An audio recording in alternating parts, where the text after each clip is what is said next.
नमस्कार, आप सभी का अभिनंदन है और मैं हूं वरुण श्रीवास्तव। एक बार फिर से हाजिर हूं आपके लोकप्रिय कार्यक्रम बात बेबाक में। आज हम बात करेंगे यूपी में होने वाले विधानसभा चुनावों की, क्योंकि ये चुनाव बीजेपी के लिए ही नहीं बल्कि विपक्षी दलों के लिए भी बेहद खास होने वाला है। क्योंकि यूपी चुनाव में बीजेपी के पास योगी आदित्यनाथ के अलावा कोई ऐसा चेहरा नज़र नहीं आ रहा है जिस पर बीजेपी गेम खेल सके। इसलिए बीजेपी 2022 विधानसभा चुनाव में मुख्यमंत्री योगी आदित्यनाथ के चेहरे पर ही चुनाव लड़ना चाहती है, क्योंकि देश में चल रहे किसान आंदोलन और विपक्षी दलों द्वारा लगातार हो रहे वार के लिए बीजेपी के कट्टावर नेताओं को योगी ही उपयोगी नजर आ रहे हैं।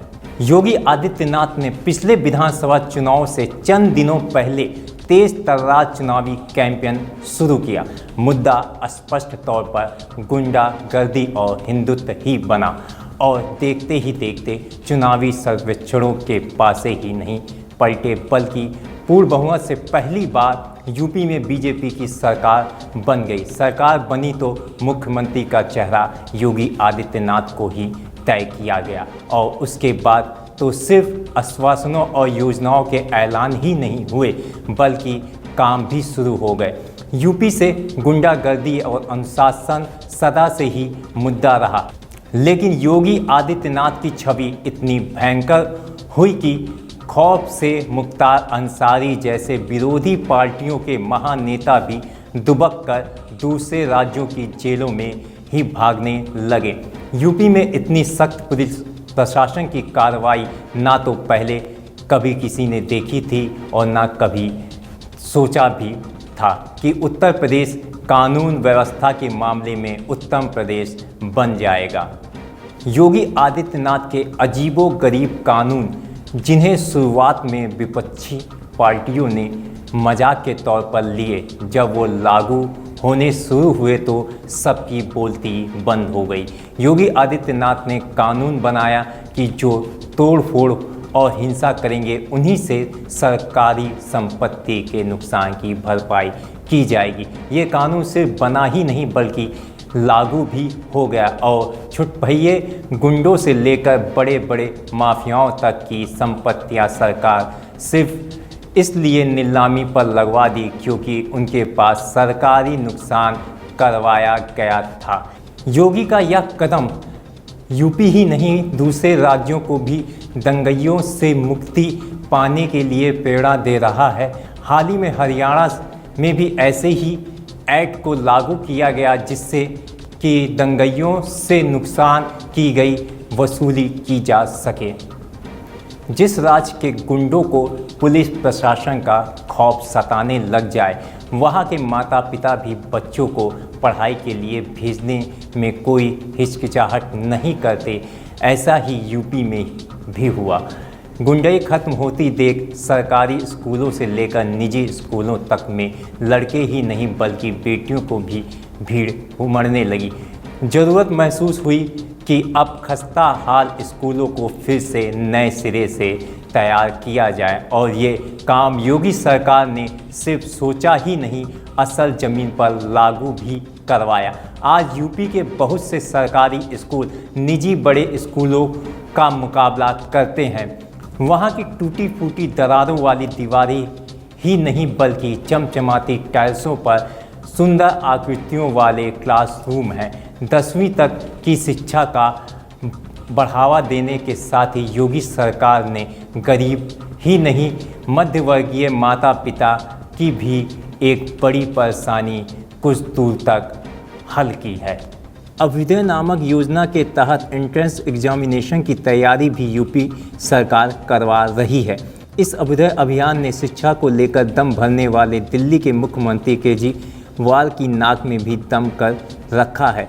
दिल्ली के पेरेंट्स एसोसिएशन ने केजरीवाल से मांग की है कि बच्चों को एंट्रेंस परीक्षाओं की तैयारी करवाने वाली यूपी की अभ्युदय जैसी स्कीम दिल्ली में भी लागू की जाए।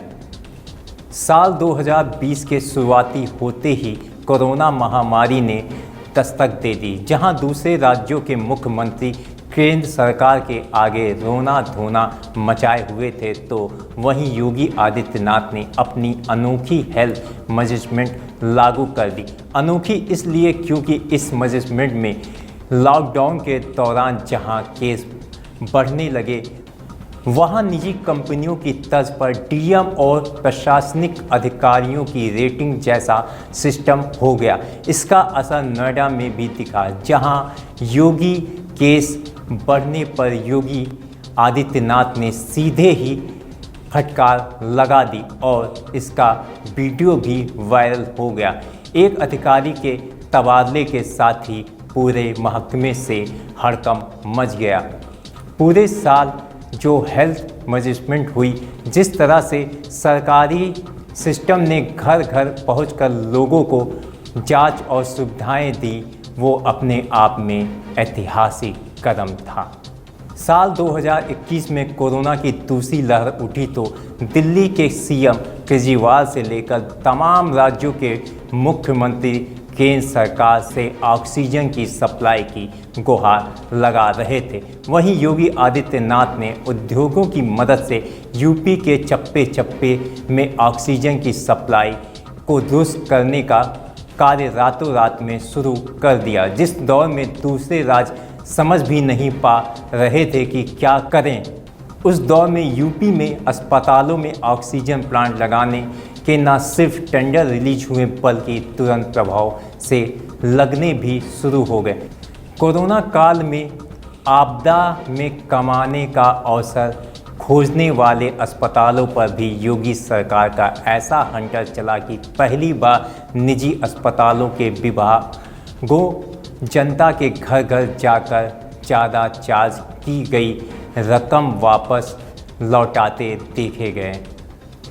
मध्यवर्गीय परिवारों के लिए कोरोना काल में इससे बड़ा चमत्कार नहीं हो सकता कि अस्पताल प्रशासन उन्हें भाग भाग कर घर पहुंचकर ज़्यादा चार्ज हुआ पैसा लौटा सके। इस कार्रवाई से यूपी के कई अस्पतालों के लाइसेंस तक रद्द होने की नौबत आ गई। व्यापार से रोजगार और टैक्स दोनों मिलते हैं और इलाके में समृद्धि आती है। मोदी के गुजरात मॉडल की तर्ज पर ही योगी आदित्यनाथ ने यूपी में उद्योगों के विकास के लिए हर संभव प्रयास करने शुरू कर दिए। नतीजन हर साल हुए विदेशी निवेश और एयरपोर्ट इकोनॉमिक्स, जिनकी वजह से यूपी में औद्योगिक विकास भी खूब तेज़ी से होने लगा। योगी आदित्यनाथ की हिंदुत्व हृदय सम्राट होने के साथ साथ विराट और गुस्सैल छवि जो शुरुआती दौर पर मीडिया में उनके बारे में बनाई गई, कहीं ना कहीं उन्होंने अपनी इस छवि को सही साबित कर दिखाया, लेकिन जनता के भले के लिए। लेकिन कोई नहीं जानता था कि योगी आदित्यनाथ यूपी में मुख्यमंत्री बनने के बाद इलाके के गुंडागर्दी रोकने के लिए अपने गुस्से को कुछ इस तरह से चेंज लाइन करेंगे कि वो कानून एक सुव्यवस्था का उदाहरण बन जाएगा। उनके बारे में जितने लोगों ने जितने भ्रम फैलाए थे, सब दूर हो चुके हैं और उत्तर प्रदेश में राम मंदिर का निर्माण ही नहीं हो रहा है। यूपी में राम राज जैसी तैयारियां भी कानून रूप रेखा लेती जा रही हैं।